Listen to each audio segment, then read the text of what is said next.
Nossos irmãos internautas que acompanham esta palestra ao vivo através do site espiritismosul.org.br ou aqueles que mais tarde terão acesso a esta, como a todas as exposições doutrinárias através do site Espiritismo Sul ou através do YouTube, buscando lá Sociedade Espírita Paz em Jesus de Uruguaiana. Jesus, nosso amigo, o amigo Jesus, tão cantado, tão sentido pela humanidade, tão pesquisado na internet, tão falado e adorado. Quando falamos do amigo Jesus, nos vem naturalmente a imagem que ficou conhecida para nós, já que uma foto de Jesus não temos. O único relato mais próximo de como era Jesus nós vamos encontrar no livro Há 2000 anos, na psicografia de Francisco Cândido Xavier, pelo Espírito Emmanuel. E Espírito Emmanuel conta a época em que ele viveu e que conheceu Jesus. Então ele conta do dia que ele encontrou Jesus e dá alguns traços da fisionomia de Jesus. É o que mais próximo nós temos em matéria de espiritismo de como era a fisionomia de Jesus. Mas isto é de menos importância. Até mesmo porque quando o Espiritismo, no Evangelho segundo o Espiritismo, aonde ali abre-se o estudo da obra, vai falar que de tudo que se podia falar a respeito de Jesus, dos seus milagres, da sua vida, da sua infância, enfim, de tudo isso, o que o Espiritismo se preocupa nesta obra é da moral que ele nos deixou. E é disto que o Evangelho vai tratar.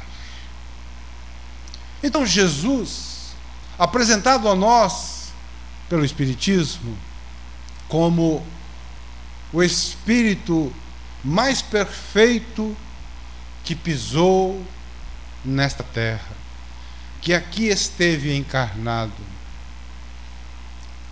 O Mestre, como ele mesmo assim deixou bem registrado, quando, indagando, lhe disseram: bom mestre, e ele disse: bom é Deus, mestre eu sou. O nosso mestre, o nosso professor, o guia e modelo, conforme registra o Livro dos Espíritos pelos imortais, aquele que devemos ter como guia, que nos orienta, que nos mostra como um farol o caminho que devemos seguir, e o modelo ao qual almejamos. Aqui na terra, o que almejamos, o que nos propomos como cristãos é sermos como Jesus,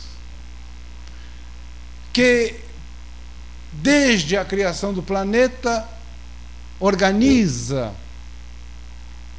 a formação desse planeta e cuida, por missão divina que Deus lhe deu, cuida da humanidade. Cuida da nossa educação.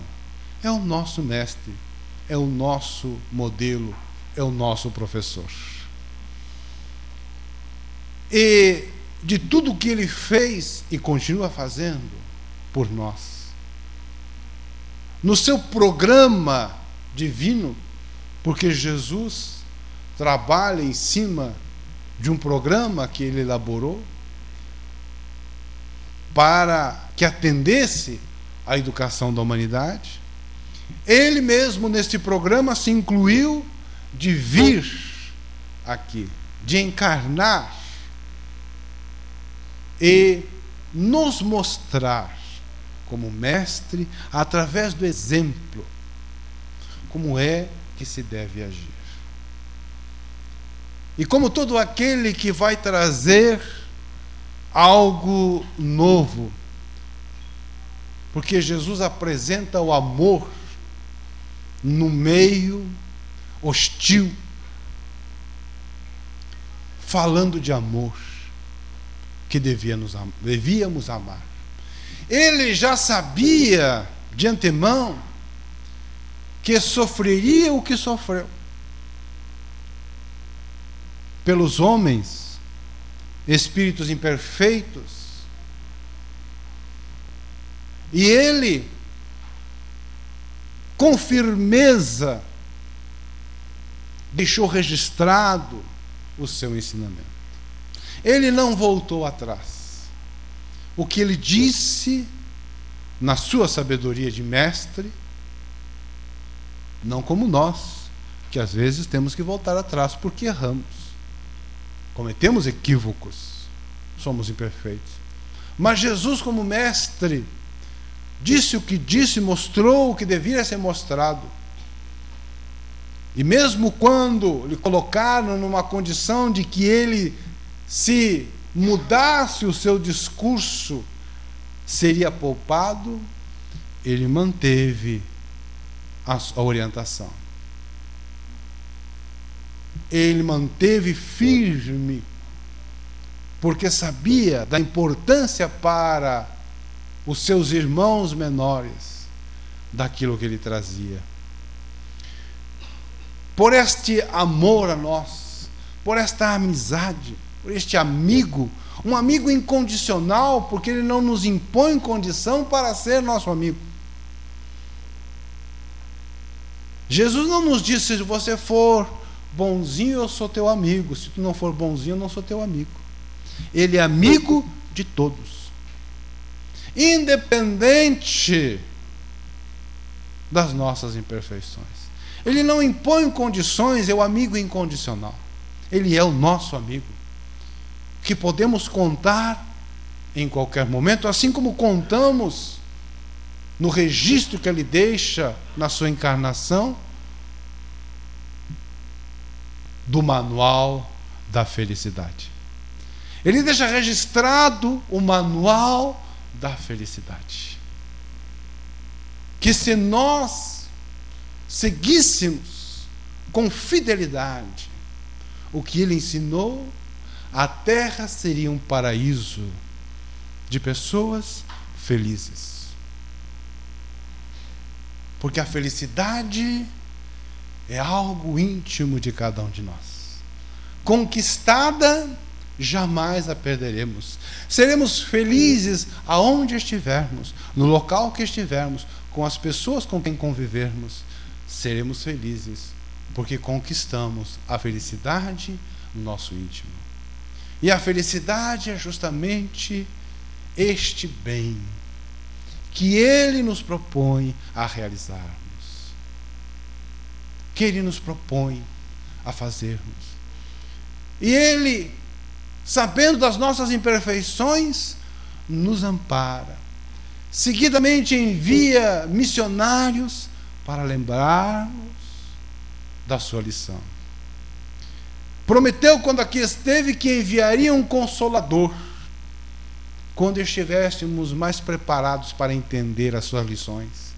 E Ele envia o Consolador através do Espiritismo. Ele disse que Ele voltaria, Ele voltou, não num corpo físico, mas num corpo doutrinário, porque o Espiritismo resgata a pureza do seu ensinamento. E ele mesmo assina o Evangelho segundo o Espiritismo na sua página inicial, dizendo que vem agora como outrora, e assina Espírito Verdade, que mais tarde vai ser confirmado em o livro de André Luiz, Nos Domínios da Mediunidade, pelo orientador espiritual, de que o Espírito Verdade é o próprio Mestre. Então ele volta novamente e nos ampara diretamente e através de todos esses amigos espirituais que temos, do nosso protetor, dos espíritos familiares, dos espíritos amigos que nos auxiliam na nossa caminhada, para que superemos as nossas imperfeições, que nos causam aflição e dor, e aprendamos a lição de Jesus, que é uma lição de paz, de saúde, de felicidade. Então Jesus é nosso amigo. A questão é, e nós somos amigos de Jesus? Ou ainda Jesus para nós é aquela figura exterior, e aquele quadro que temos na parede, ou aquele crucifixo que carregamos no peito, ou aquela imagem que adoramos exteriormente. Será que Jesus realmente, nós já paramos para pensar da nossa amizade para com o Mestre? Nesses dias em que, apesar de sabermos que ele não nasceu no dia 25, mas foi decidido, vamos trazer o nascimento para o dia 25, que seja o dia 25 de dezembro o nascimento de Jesus. Será que realmente nós vivemos esse dia 25 como o dia em que encarnou na terra um Espírito perfeito, um Espírito puro, o Mestre, que pisou nesta terra que nós caminhamos e que registrou através da sua vida esse manual da felicidade? Muitas vezes, nas próprias casas espíritas, ainda há um culto no ar material. A sociedade materialista, o materialismo que o Espiritismo veio combater, porque o materialismo é que tem levado o ser humano a esta busca de uma felicidade material na terra, esquecendo-se da sua natureza espiritual, acreditando que começa a sua vida num berço e termina num túmulo, e tudo se acaba.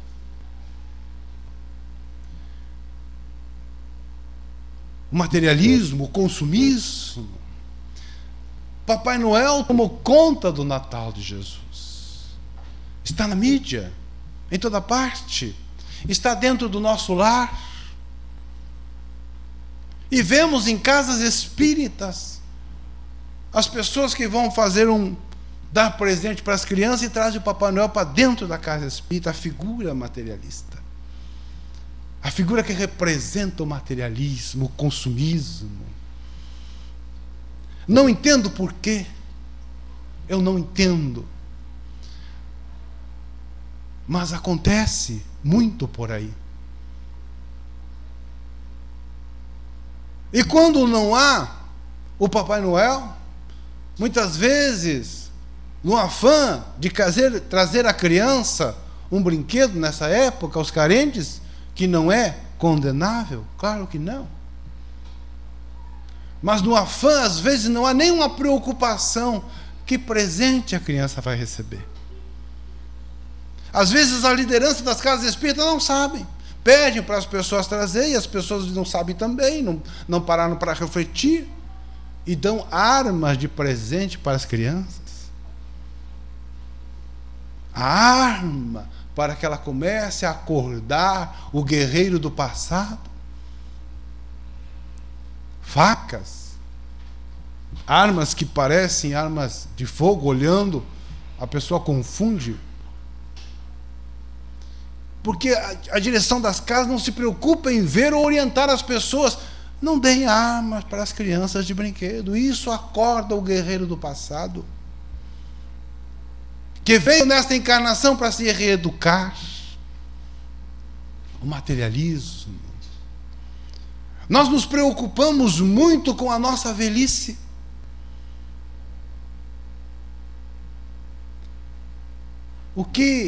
Como vai ser a nossa velhice? Nos preparamos para que tenhamos uma velhice tranquila, trabalhamos, juntamos um dinheiro, pagamos para que tenhamos uma aposentadoria que nos garanta uma tranquilidade. Nos preocupamos para termos, quando o corpo já não responde mais à nossa vontade de trabalharmos, porque chegou um momento que o corpo começa a dar sinais e não responder mais. E, no entanto, não nos preocupamos em nos prepararmos, como nos preparamos para a velhice, em nos prepararmos para voltar para casa. Em nos prepararmos para deixar a roupagem física e voltarmos para o nosso lar verdadeiro, de onde viemos. E para onde vamos voltar, não sabemos a hora. Não sabemos a hora. Dentro do programa da nossa encarnação, qual vai ser o dia que deixaremos a roupagem física para voltar? Nos envolvemos no mundo materialista e às vezes temos dentro das religiões um culto exterior, inclusive no espiritismo. Muitas pessoas às vezes vêm para tomar um passe. Eu vou na casa espírita, estou precisando de um passe.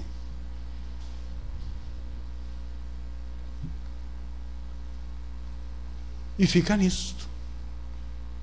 Claro que pode ser a porta de entrada, mas às vezes a gente já faz 20 anos que frequenta o espiritismo e vai no centro espírita para tomar um passe. E pior, às vezes que é um passe especial, porque não entende o que seja isso. Não tem noção da sua própria capacidade, do alto passe que todos temos, porque Jesus nos deixou isso. Que todos nós temos a capacidade do alto passe. Mas é mais fácil a gente deixar para que os outros resolvam os nossos problemas. Quando Jesus disse, você mesmo pode resolver.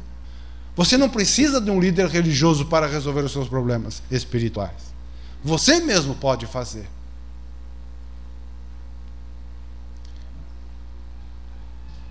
A doutora psicoterapeuta, doutora Lucas, era materialista. Ela, no seu trabalho, atendia a um grupo de idosos num asilo. E dentre esse grupo de idosos havia uma senhora que ela simpatizou muito. E tinha uma atenção muito especial porque havia uma simpatia muito grande por aquela senhora. Elas ficavam conversando horas. A doutora Lucas lhe contava da sua vida, do seu filho de 12 anos, único filho que ela amava, que agora estava fazendo aulas de violino, e ela estava muito contente, porque o menino facilmente desenvolveu esta habilidade no violino. E ela estava muito feliz. Certo dia ela chega no asilo e a senhora não está muito bem. Elas ficam conversando e a senhora lhe diz: doutora, eu decidi, juntei uma soma muito grande e vou deixar para a senhora no banco. E a doutora disse: não, que esperança, eu não preciso, não faça isso. E a senhora disse: não, doutora, a senhora não entendeu. A grande soma que eu vou deixar é no banco divino, que são as minhas preces pela senhora, porque é uma grande amiga que eu encontrei nesta vida. E este tesouro das minhas orações eu deixarei depositado no banco divino para a senhora, para que no dia em que realmente precisar, possa sacar. Passou-se algum tempo e a senhora veio a desencarnar. A doutora Lucas seguiu suas atividades e certa tarde estava em casa e, olhando o relógio, viu que já passava das 5 horas da tarde e o seu menino de 12 anos de idade, que chegava sempre às 17 horas, da aula de violino, naquela tarde, ainda não havia chegado. E ela começou a preocupar-se, até que, em determinado momento, tocou o telefone. Era o delegado de polícia, dizendo que o seu filho havia sofrido um grave acidente. Ela ficou paralisada. Disse o delegado: ele está em coma no hospital, mas eu passarei aí para pegar a senhora e a levá-la para o hospital. Ela estava apavorada. E aqueles minutos em que aquele que viria pegá-la demorava para chegar, era uma eternidade. Ele chegou, ela entrou no automóvel, dirigindo-se ao hospital. Parece que o tempo não passava, até que chegaram ao hospital.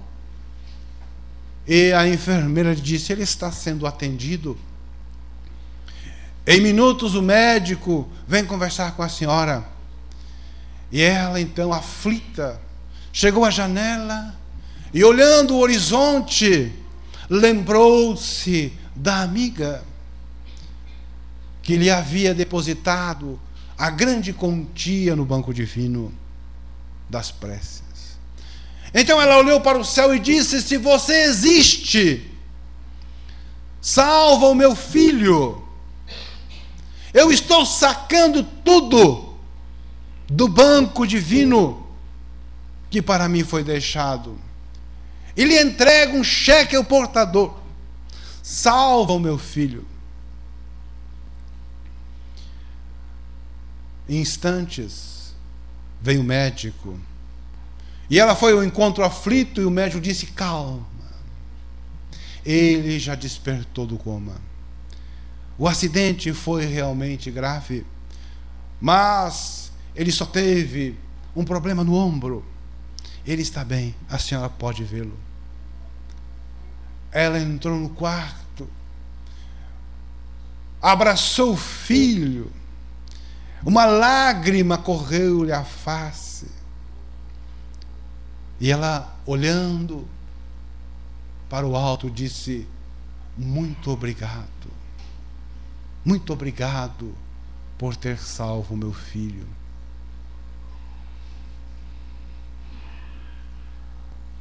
Os valores espirituais são esses tesouros que o amigo divino veio nos trazer, para que, se vivendo na terra e necessitando do mundo material, não nos deixemos levar pela matéria, mas cuidemos das riquezas espirituais, vivendo o que Ele nos deixou, orando e entrando em contato mental, aonde na prece sentida nós tomamos um banho de fluidos benéficos. Nós sentimos a presença de Jesus na nossa vida. O mal-estar desaparece. Muitas enfermidades terminam o seu curso, porque as enfermidades são as consequências das perturbações da mente. Na prece, nós encontramos a harmonia universal. E os Espíritos vão dizer mais, que a prece verdadeira são os nossos atos diários. Quando nós somos gentis com alguém, nós estamos fazendo uma prece. Quando nós somos capazes de, conforme aquele motorista que apareceu hoje ou ontem na TV, que ele vem dirigindo o ônibus e para o ônibus, desce do ônibus e ajuda uma senhora cega a atravessar a rua. Que prece maior que esta, para entrarmos em harmonia universal com Deus e com os espíritos superiores. Ao tratarmos bem o familiar,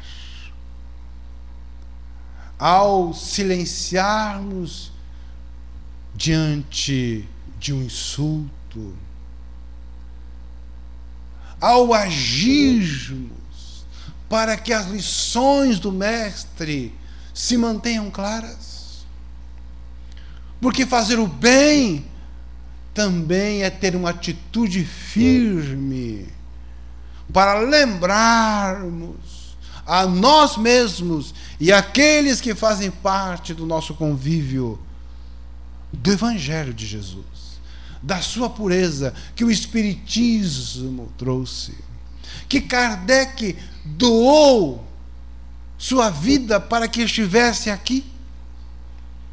Na viagem de 1862, o livro A Viagem de 1862, Allan Kardec, durante 2 meses, visitou 20 cidades de trem, Maria Fumaça, para manter viva a semente do Espiritismo, ver como é que estava indo, como é que estavam tratando o Espiritismo, como é que ele estava sendo transmitido, qual a receptividade do povo.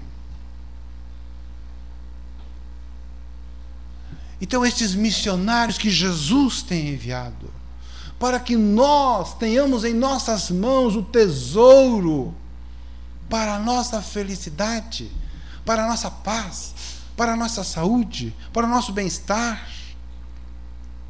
a fim de entendê-lo e vivê-lo diariamente. A Casa Espírita, temos estudos, grupos de estudos.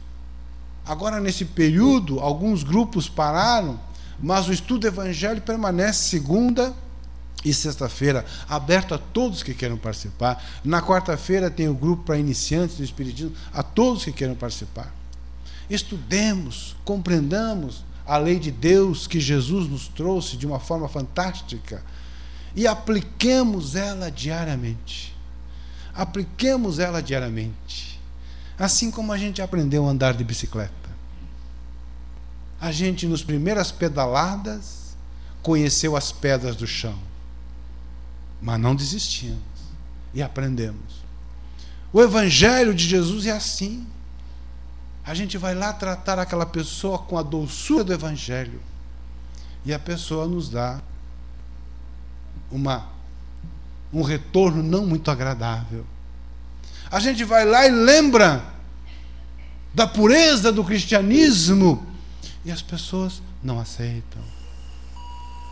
A gente vai lá e tenta perdoar. A gente perdoa uma, mas não chega a segunda vez. A gente lê seu texto sobre a paciência do Evangelho, que é um texto de 2 minutos.